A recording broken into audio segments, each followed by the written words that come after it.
Okay. Yay! Finally. Oh, yay. Someone in? That's good. I'm not sure if anyone can hear me, but I'm not gonna show myself other than this. I'm gonna basically read the story of the Lord of Mystery. Okay? And that's basically it. So, yeah. So, chapter 1, Crimson. Out. Dessert. My head is kidding. The bizarre murmur filled three instructions at once. Zooming with, still asleep, felt a throbbing pain in his head, as if someone had whacked him with a club. No, it was more like a sharp object had punctured his temple and scrambled the inside of his skull. Ugh, my mind, oh, mine in a daze, zooming wanted to turn over. Um, sorry if basically I'm not able to pronounce his name properly, but so yeah, I'm basically trying my best to know that. I'm gonna read this part again. Sorry. Ugh, my mind in a daze. Something they wanted to turn over. Hold his head or sit up, but he couldn't move his limbs at all. He seemed to have lost control of his body. Seems like I'm still dreaming. It won't be long before I think I'm awake when I am actually still sleeping. Examining what used to such disorienting experience, struggled to focus and break free from the shackles of darkness and confusion. But in this half-awake state, it was hard to focus. His mind felt as insubstantial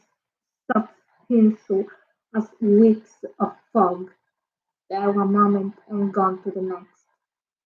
It refused to be reined in. Oh, it. Okay, it was it.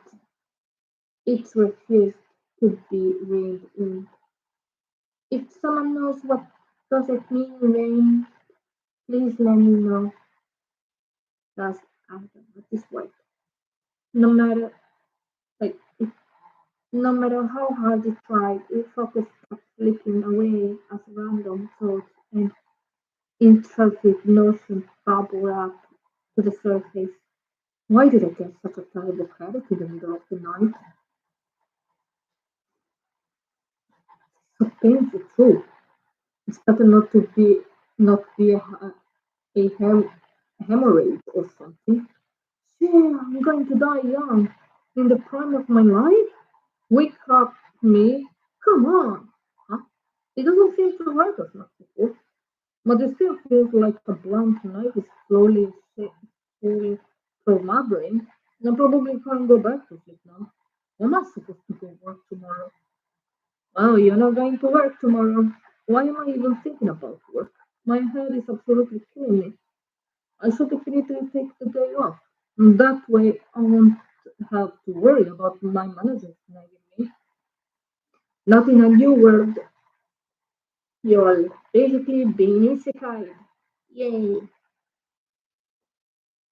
Now that I think about it, that's really not a bad idea.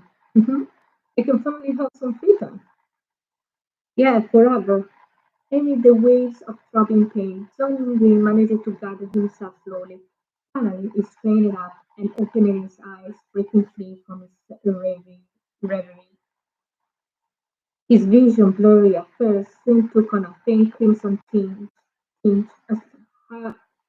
as his sight cleared. He saw a wooden desk with an open notebook on it. Its paper was coarse and yellowed,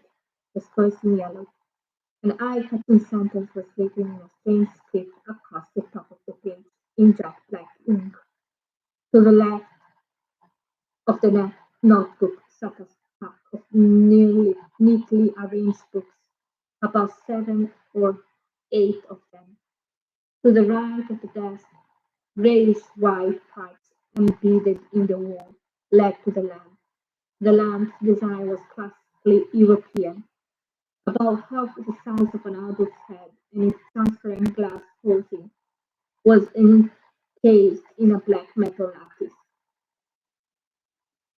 Off to one side, underneath the extinguished wall lamp, sat a black ink bottle bathed in a pale red glow. It was embossed with what seemed like an approximation of an angle.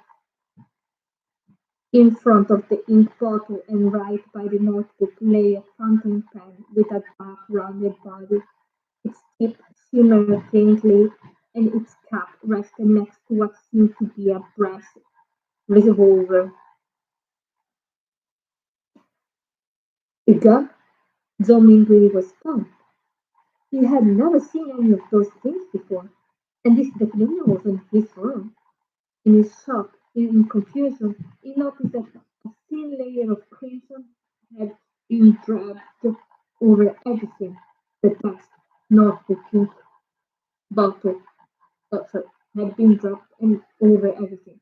The desk, notebook, ink bottle, and revolver. This veil was light spilling through the window.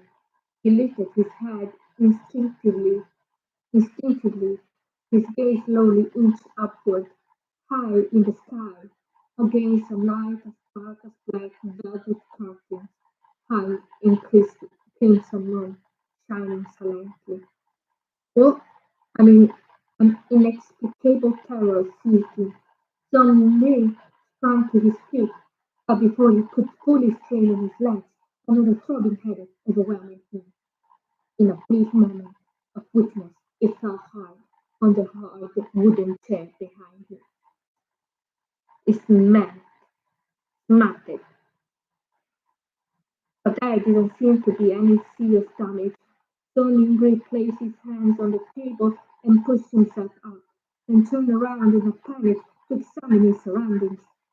It was a small room with brown doors on the wall to either side of him and a wooden bed, bunk bed sitting against the far wall.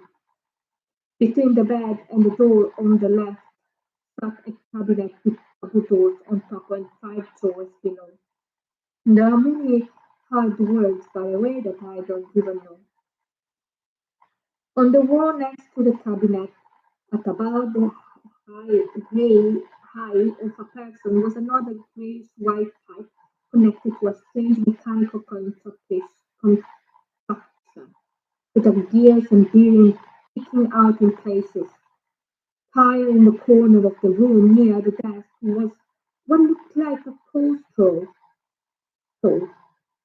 a coal stove and kitchenware, specifically a soup pot and an iron pan. On the right-hand side of the wall, past the door stood a full-length mirror with two cracks in it. Its wooden base was adorned with simple plain patterns. A quick glance at the mirror revealed the reflection: black hair, brown eyes, a lion shirt over a thin bow built with average but deep-set features. I suddenly drew a sharp breath as a host of jumbled conjecture flooded his mind, rendering him helpless and confused. Dun, dun, the revolver, the classical European decor, the crimson moon, the clearly was on the earth moon, all pointed to one thing. You mean Isekai! Could I have transmigrate? The better word is Isekai. Sounding Gray's mouth slowly dropped open. He had grown up reading web novels and often fantasized about such scenarios. Me too, I watched too many.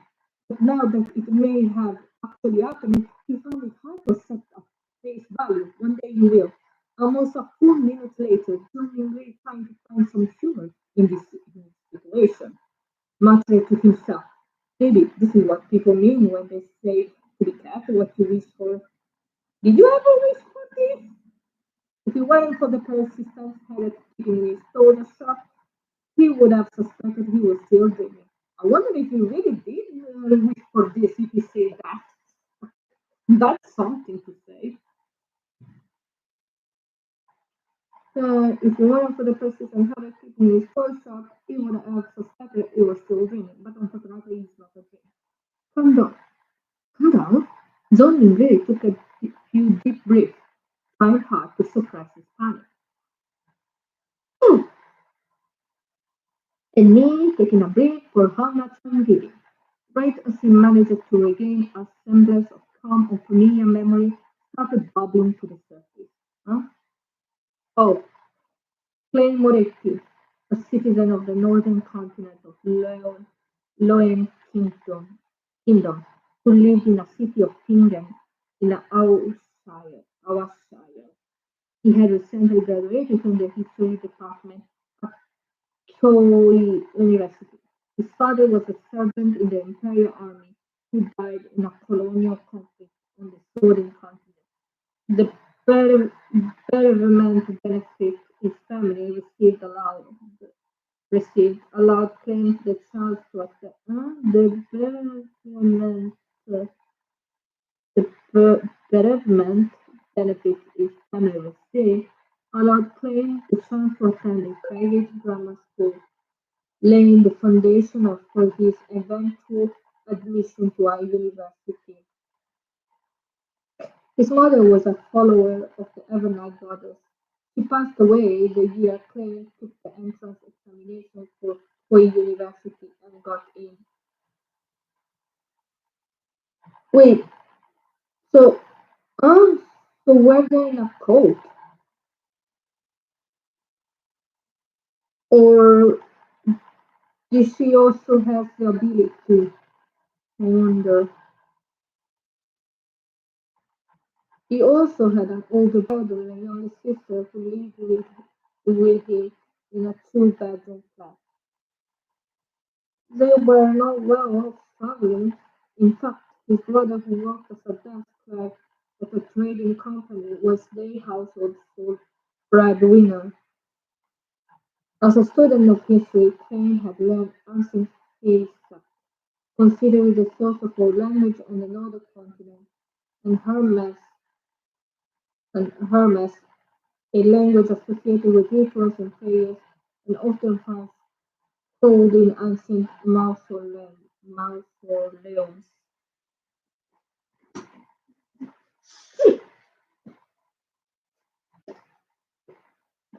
Thomas, something strange on Mindy's mind, pressing a hand against his throbbing temple. He turned his attention toward the open notebook on the desk.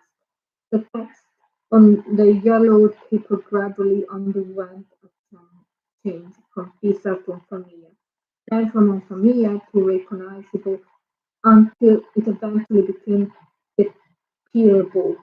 That line of text was written in Spanish. In jet black ink, it read, "Everyone will die, including me." Gasping in inexplicable horror, Domingui leaned back as he reflectively tried to distance himself from the notebook and the text on it. His body was weak; he nearly fell over, but he managed to grab the edge of the table to support himself. The air seemed to hum restlessly. He thought he could hear faint whispers all around him. It reminded Hemingway of how he felt listening to grown-ups to tell horror stories when he was young. He shook his head, telling himself it was only an illusion, and tore his eyes away from the notebook. He took deep breaths and tried to steady himself. "It's not an illusion." Then his gaze landed on the shiny brass revolver. A new question popped into his mind. Given the Moretti family financial situation, how had he managed to get his hands on a revolver? That's a question I don't even know myself how he'd get the revolver. They could they certainly couldn't afford to buy one. Looks even expensive in my opinion. Turning Grey frowned. While being told, his eyes were drawn to half of the red handprint on the edge of the table. It hadn't been there before. It was darker and more substantial than the pink moonlight, a bloody handprint. John Inglis subconsciously turned over his right hand, the one that had been draped at the edge of the table. Looking down, realized his palm and fingers was like liquid blood. The throbbing pain in his head persisted. Thought it was weaker than before. Did I hit my head? Amiri wondered as he turned around. No, you shook yourself and walked toward the mirror. It only took a few steps for a man of medium build with black hair and brown eyes to come into view. The person in the mirror had distinctly short, scholarly air. Is this me? Playing Moretti? Zooming paused. There wasn't enough light in this late hour for him to see clearly, so he moved forward until he was just a step away from the mirror under the hazy crimson light of the moon. He turned his head to one side to get a look at his temple. This reflection showed a grotesque wound at the corner of his forehead, its edge visibly burned and caked with blood. Ding ding ding. Chapter 2. The situation. Um, thump, thump, thump. Zooming Reese stumbled back several steps in fear. It was almost like the person in the mirror was not himself, but a desiccated corpse. How could anyone with such a horrific injury still be alive? I mean, you got incidental. That's the thing. That's how it works. The one soul dies, the other one comes inside. He turned his head in disbelief as he checked the other side.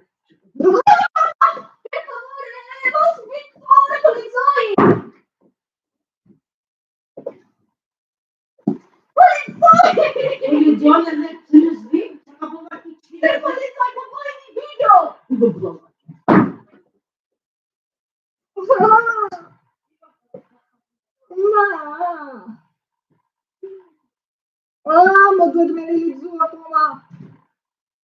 Thump, thump, thump. Tom Grace stumbled back several steps in fear.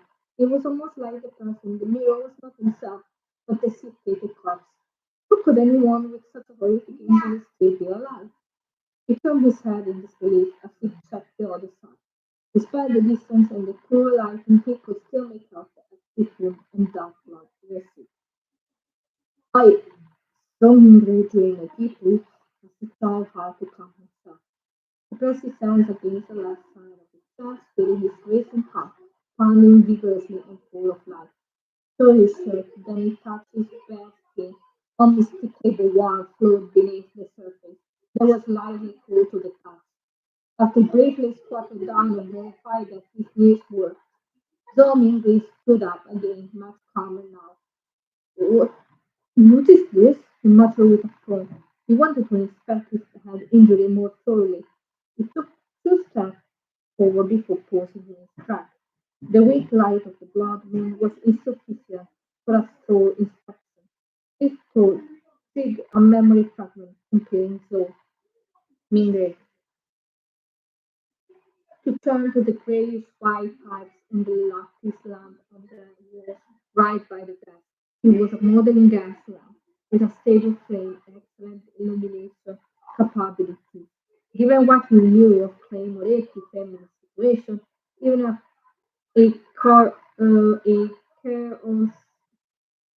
kerosene lamp was a dream, much less a gas lamp. Using candles would be more befitting of their socioeconomic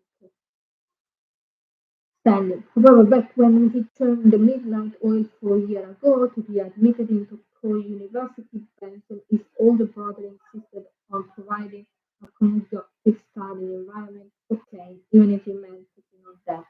He fully believed that it was an important matter that would decide the family future. Of course, Enzo, who was both literate and had been working for several years, was not one to answer me without thinking ahead. He had quite a few tricks up his sleeve. That was how he cajoled the landlord into paying for basic renovation, using the argument that installing gas pipes will raise the flat's property value and help secure future renters. Then taking advantage of it. Robbed a trading company, Benson purchased the newest model of gas lamp and nearly cost price. In the end, he only dipped into his savings and didn't need to take out any loans. After that memory flashed in his mind, Bermingham went over the desk and proceeded to open the pipe valve and twist the knob on the gas lamp to turn it on. Click, click, click.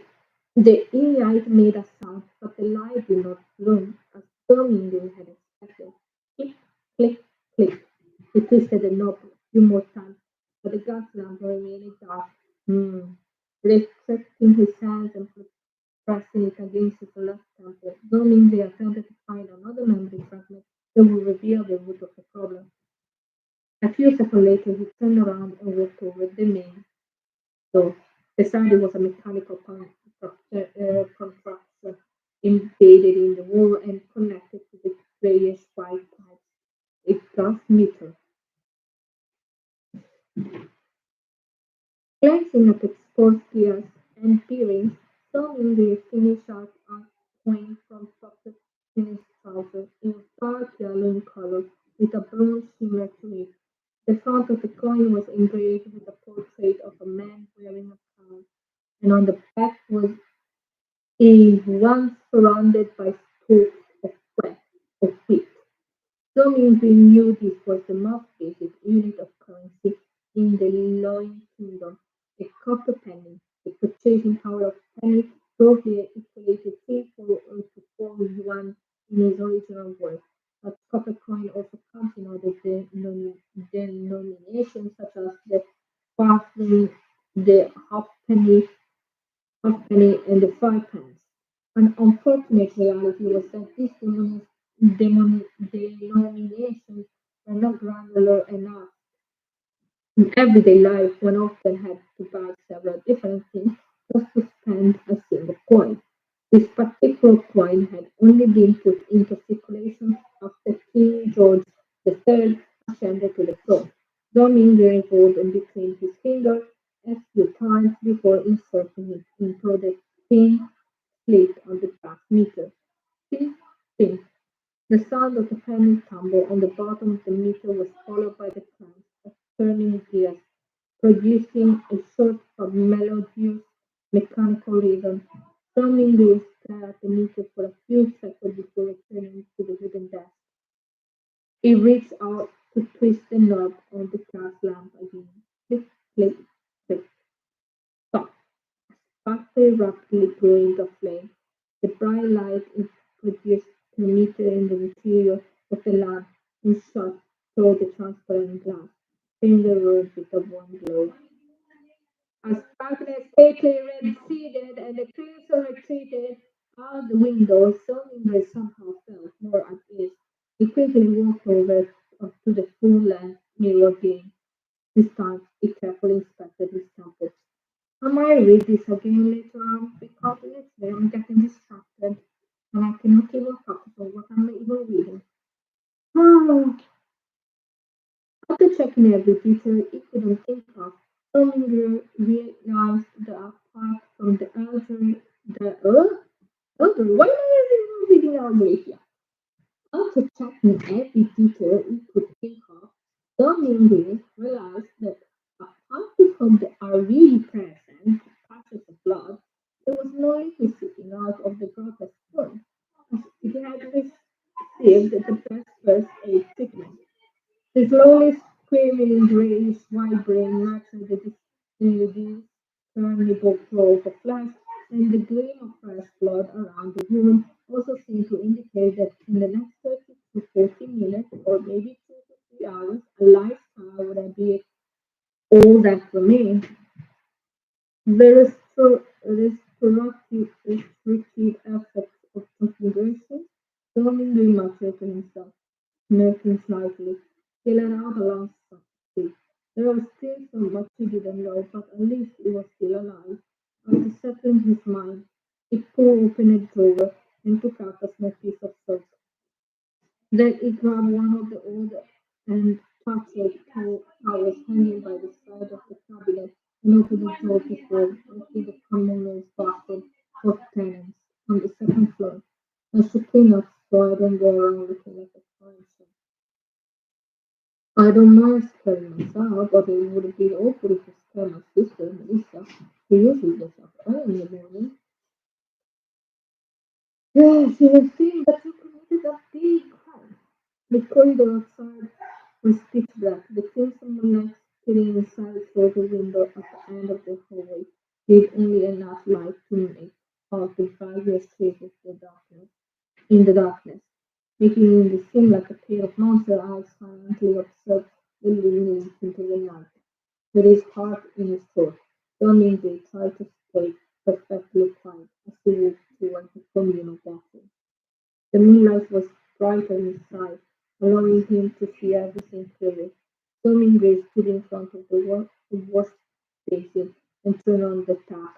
The crashing sound of water reminded him suddenly of his landlord, Mr. Frankie. Water was included in the rent, but the short and skinny landlord wore a top hat of vest and a black suit was inspected the handful of buffalo cleaning, listening for the sounds of flowing water inside.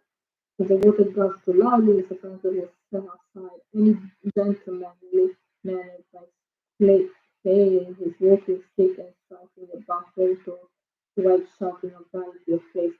Damn pig! Why said this a shame to I remember you. If I hear this one more time, you better scram with your filthy luggage.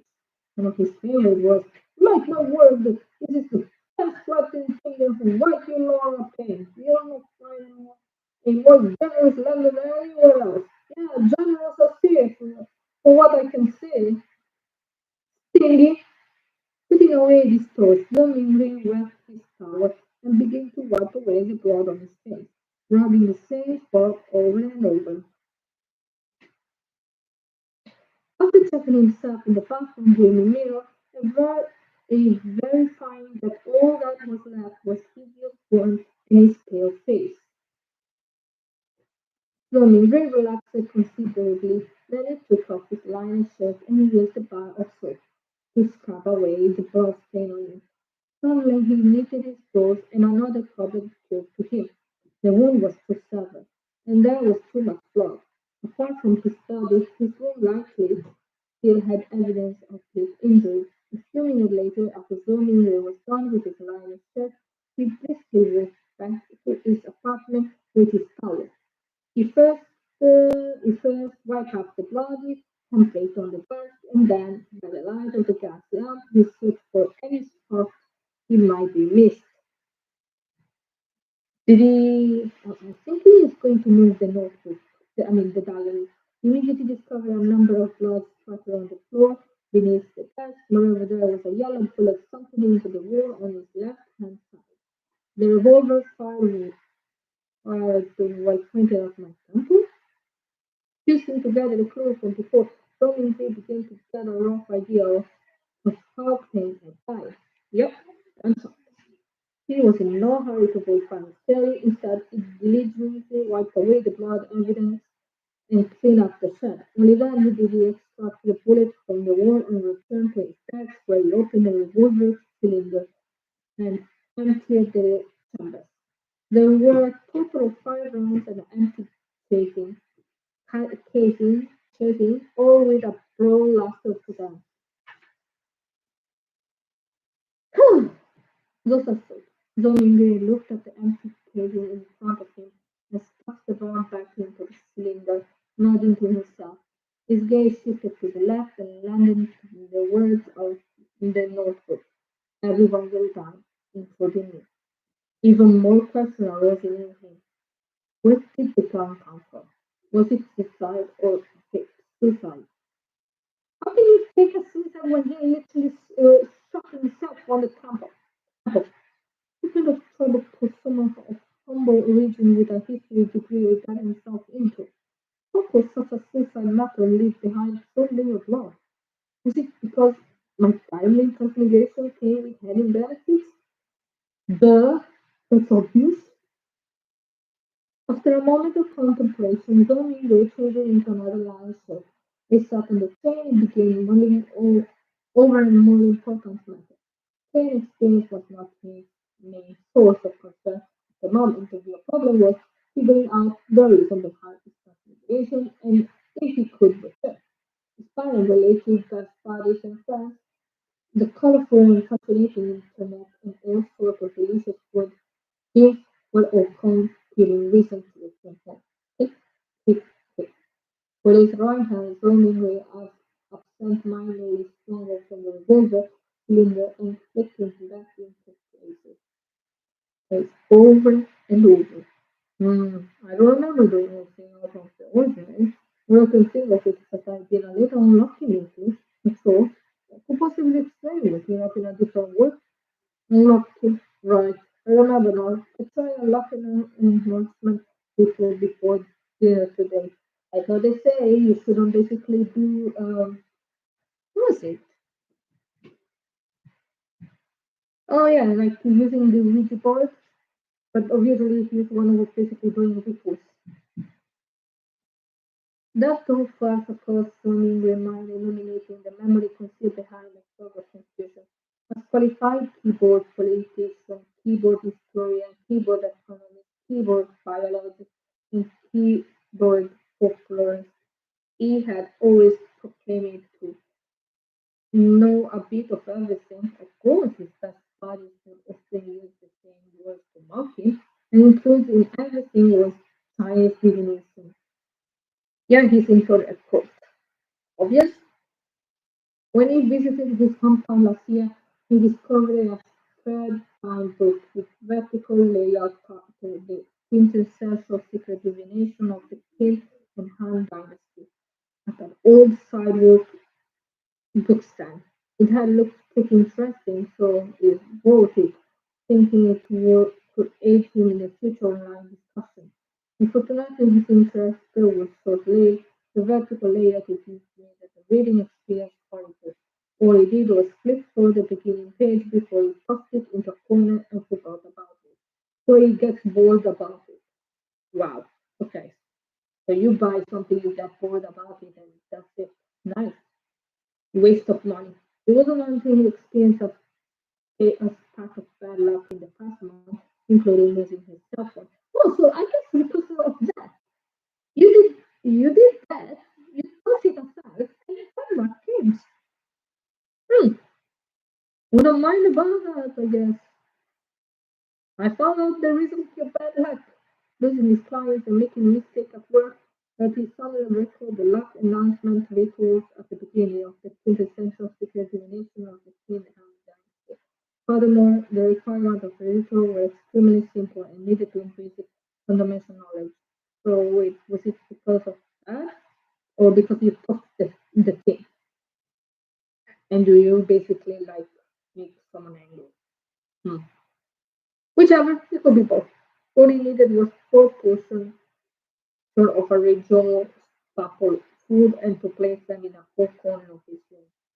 They could be placed on furniture such as tables and cupboards. Wait, all needed was proportion, regular staple food and to place them in the four corner of his room. They could be placed on furniture such as table and cupboards. Then standing in the middle of the room, he has to take the step in a counterclockwise direction to reach a square.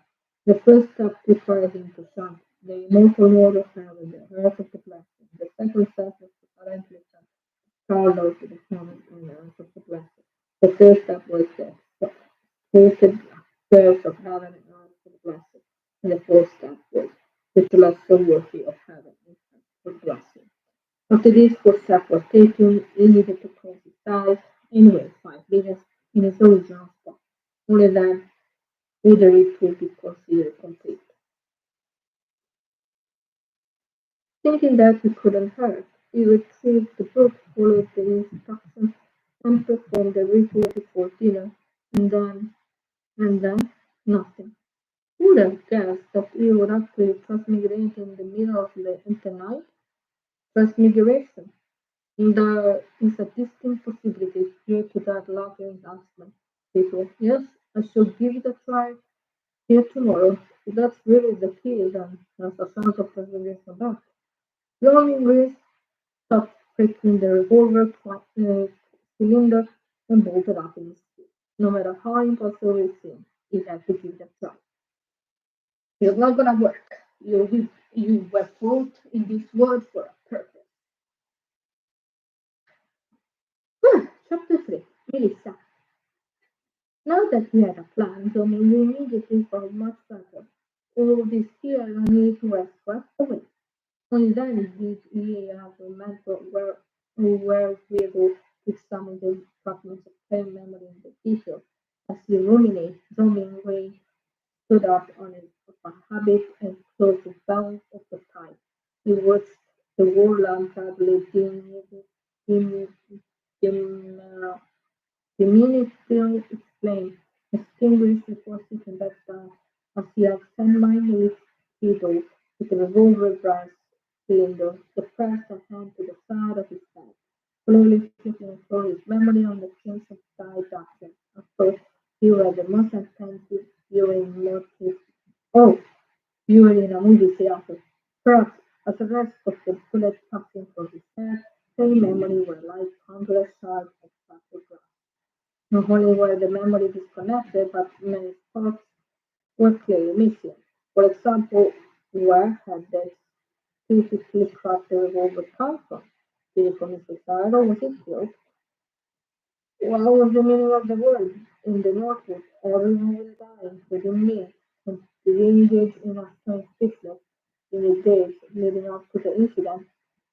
Not only were these particular memory fragments and incomplete, but the knowledge he should have had was similarly affected. Drumming believed that if Clay were to return to university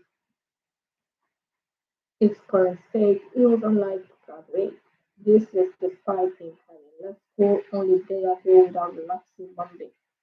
A job interview for Kenyan University History Department indicated the university in Leon Kingdom do not customarily hand out offers to their graduating students automatically. My mentor wrote me a recommendation letter to the Kenyan University and Berkland University. As he silently flipped through the reels of, of his memory, the crimson moon outside the window descended slowly in the western sky. The faint light glowing from the east, dyeing the horizon golden. Just then he heard scuffling sound coming from the adjoining room. Hmm, the sound of footsteps approached the door. Melissa's awake. She really is awake. His mind was the one influenced by Clayton's memory. He thought of Ford. Melissa really was his younger sister. Of course, I don't have a younger sister. He mused to himself.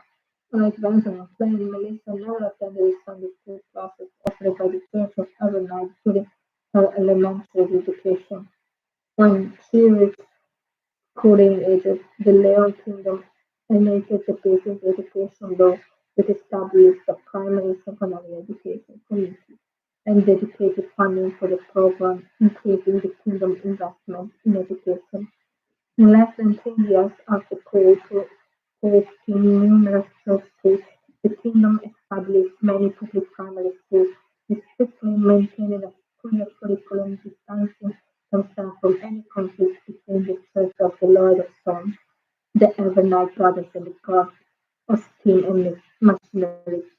Compared to Sunday school, which cost one copper penny a week, the public primary school tuition of 3 pounds a week seemed really expensive. However, the former provided education only Sunday on Sundays, whereas the latter held class 6 days a week. As a result, the price was low that it was almost free. Melissa was different from most girls from a young age. She enjoyed things like beer, games, and beerings. What's bearings? What does bearing mean? What her ambition was to be steam mechanic. Spencer, having suffered from his own lack of education and understanding its importance, supported his sister's dreams just as he had supported her university education. After all, Kenyan school only counted as secondary education. There was no need for her to attend grammar school or public middle school as a express. In July last year, 15-year-old Melissa passed her entrance examination and so far her dream of studying an Indian technical school in a machinery department. Quarterly, her weekly tuition had increased into 9 cents. Meanwhile, Venezuelan companies affected by the political situation on the southern continent experienced a drastic drop in both profit and business. More than a third of the employees had been laid off in order to keep his job and maintain their livelihood.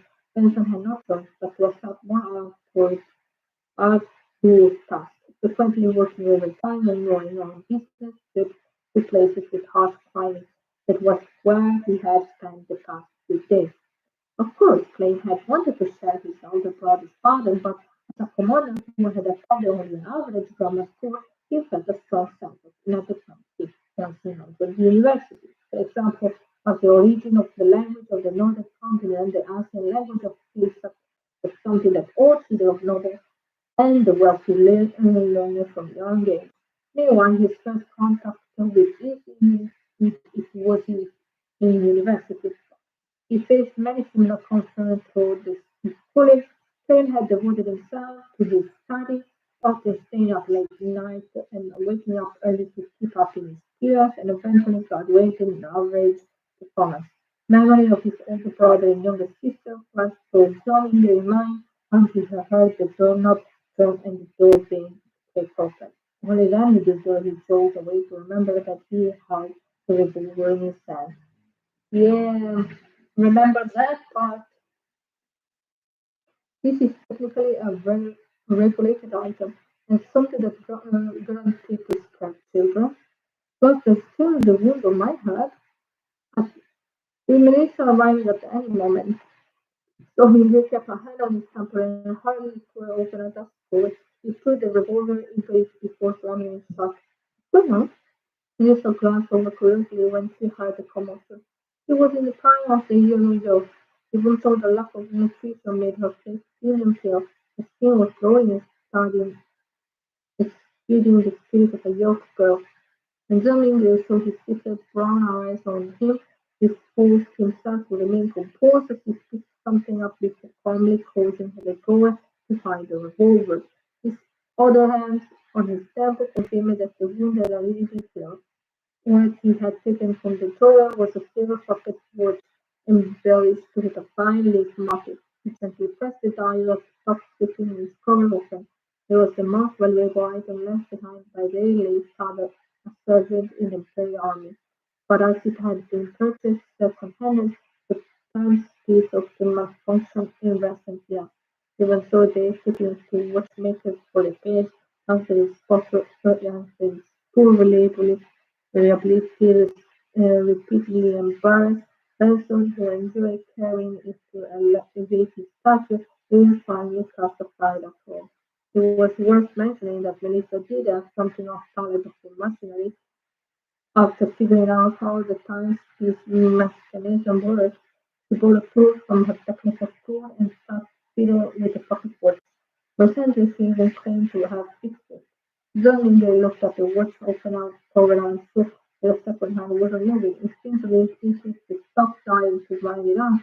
However, she swiped it several times and didn't hear the sound of screaming, lightning, sound, and remaining motionless. Looks like it's pretending. He glanced at his sister, trying to find something to say. Melissa showed him an impassive glance, and briskly walked over to take the pocket watch. He pulled on the dial on the top of the watch. With a few simple turns, it ticked off on the second hand dial.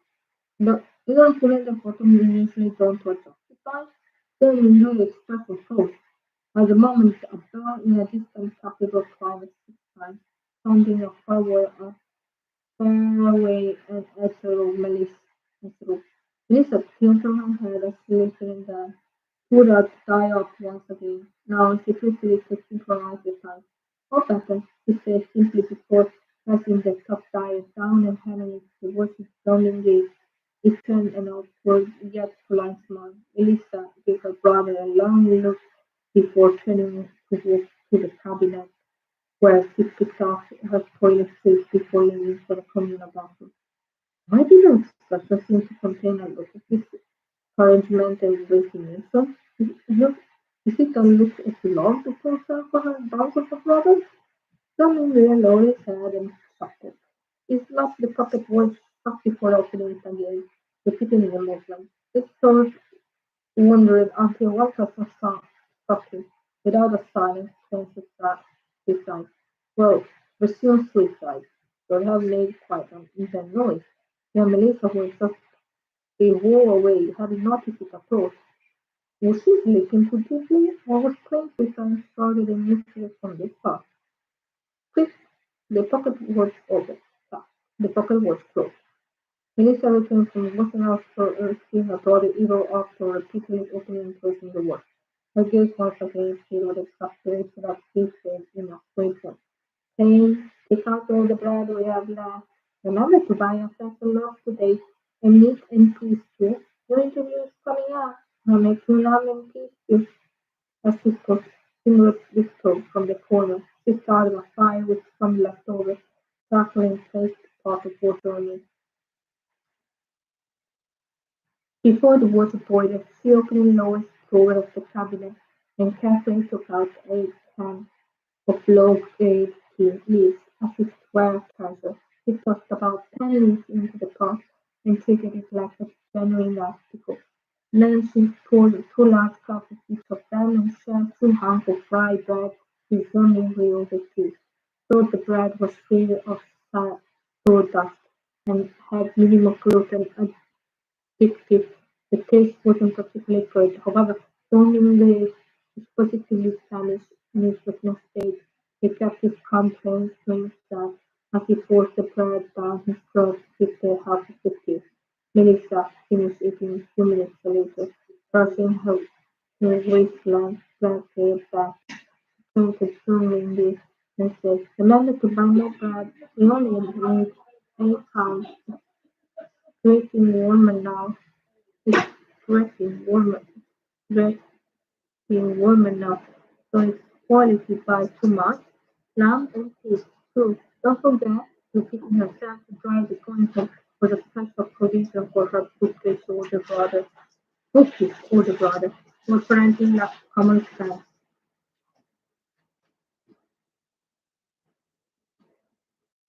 Um,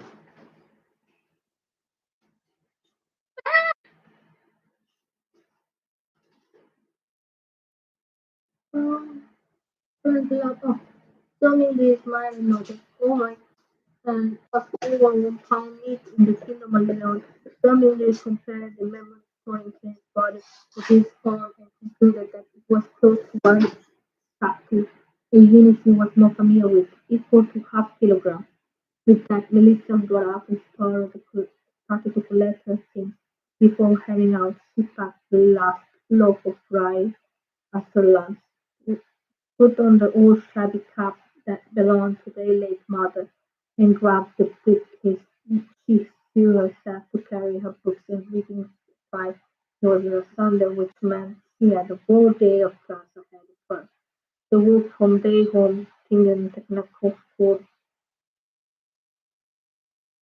took about 50 minutes. Those coaches were agreeable ones. One penny pair of smiles, with a four-pence cap within a city bars and a sixpence cap upside down. Mace always set off too early and walked to school. As she opened the door, she paused and hopped on to say, "Remember, Kate, don't buy too much lamb and fish. Benson might not be back until Sunday. Oh, and forget, only 8 pounds of bread. Yes, all right, yawning the answer in resignation. Same time he repeated those words, Sunday, to himself a few times. On another continent and his home world, one year was split into 12 months for a total of 365 or 366 days per year. Likewise, one week contained 7 days. The former was dressed astronomy, which led Sonny to think that it must be a parallel universe.